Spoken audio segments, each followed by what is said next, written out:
Good people of Minnesota can brag about having a real live Somali on the police force. That was what killed Justin Davis.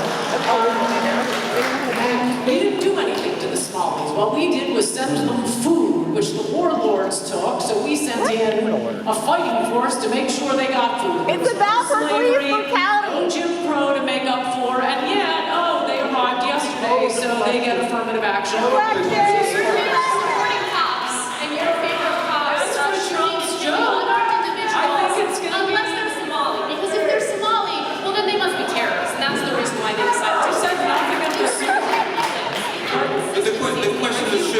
Standards, you won't get cops that are as good. That's a fact. It has nothing to do with terrorism.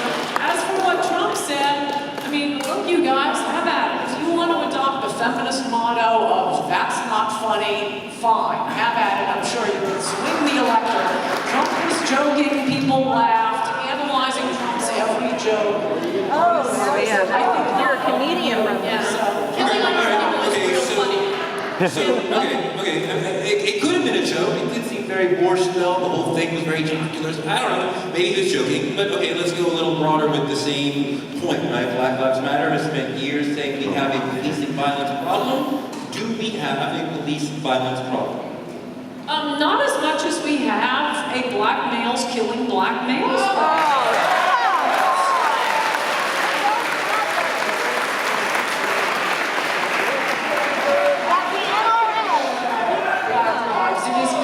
That are trying to save black lives.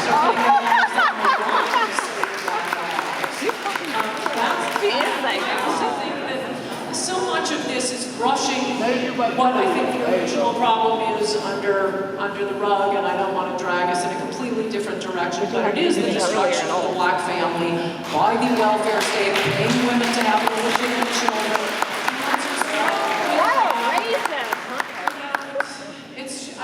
All at a young age, and I think that's what we really need. I wish instead of spending so much time trying to assimilate and English as a second language, if instead in the 60s we had just spent it all on African Americans, I think we'd be a lot better off.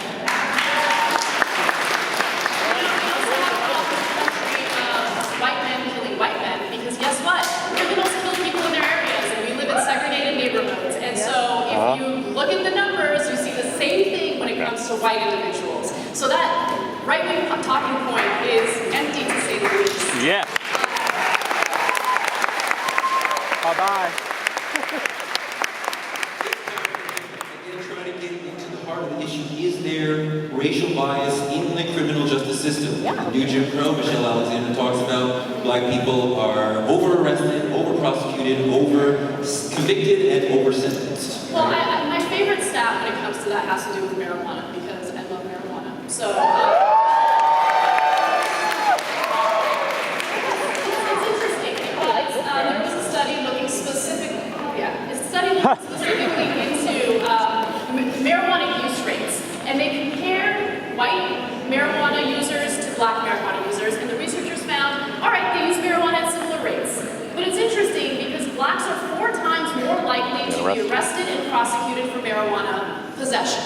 Which is, by the way, I don't care if you're black, white, Asian, Latino, it doesn't matter, you should be prosecuted for marijuana possession. That's a gigantic waste of our resources.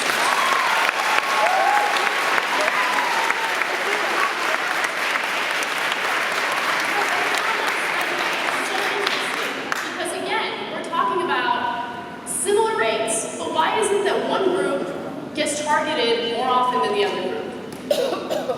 Hands-free. Oh, I'm so glad you brought this up. Good. This is based on self-reports. There have been further studies where they actually drug test the person after asking, do you smoke pot? Have you smoked pot in the last week? And it turns out there's a racial difference in telling the truth on did you smoke pot. Blacks were about 10 times more likely to lie and say they hadn't smoked pot. Point 2, you can find it. Affirmative facts. You can post it. But the second point is, nobody goes to prison for possession of pot. That's unlawful.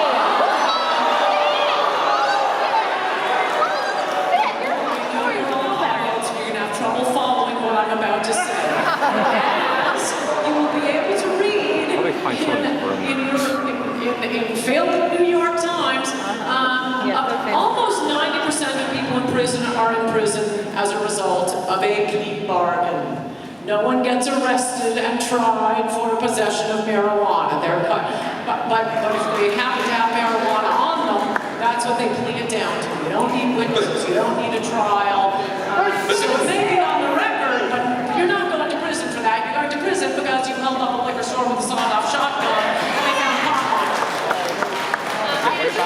That would be white. This is one of my favorite topics. I did a TEDx talk on it, so there's been a lot of research into this. Why do you guys think we have private prisons? Why are our taxpayer dollars going toward private prisons? And why do we even need them, right? Don't we have county prisons, federal prisons? Well, it's because in the 1980s, because of Republican leadership, we passed a bunch of draconian laws, specifically in regard to marijuana. And so our prison systems, all of a sudden, were just filled with people who got caught with possession of pot, right? And so, these entrepreneurs see that there's some, there's an entrepreneurial opportunity here. And so you have the emergence of Corrections Corporation of America and Geo Group. And guess what they did? They're like, give us your non-violent drug offenders and make us rich. So your tax dollars aren't really going to welfare recipients and all these little guys that people want to distract you with. They're going to private industries like private prisons who have a vested interest to criminalize non-violent individuals, particularly those who get caught with drugs. Back.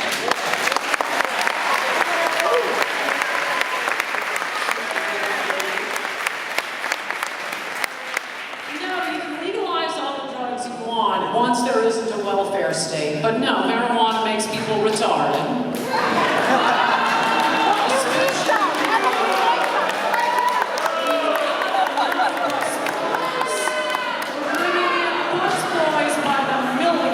Our immigration policy. We do not need a country. I'm far better on pot than I am now. Should marijuana be legal? Absolutely. In fact,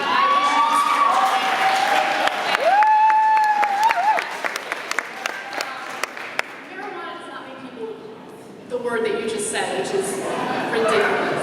How many of you guys don't have to raise your hands if you feel uncomfortable? How many of you guys smoke pot? I'm not disagree.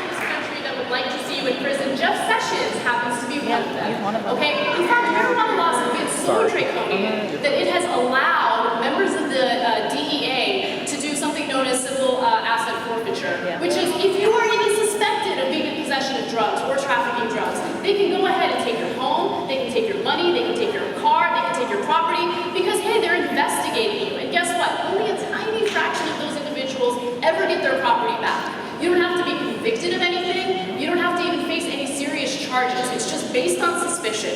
And Obama actually brought that back a little bit, reeled it back in a little bit. Jeff Sessions comes into power and all of a sudden, no, civil asset forfeiture, awesome. Let's take property away from these innocent Americans who haven't done anything wrong. But hey, our local police enforcement and the DEA need some resources, so let's go ahead and confiscate their property. That's what's happening with the drug.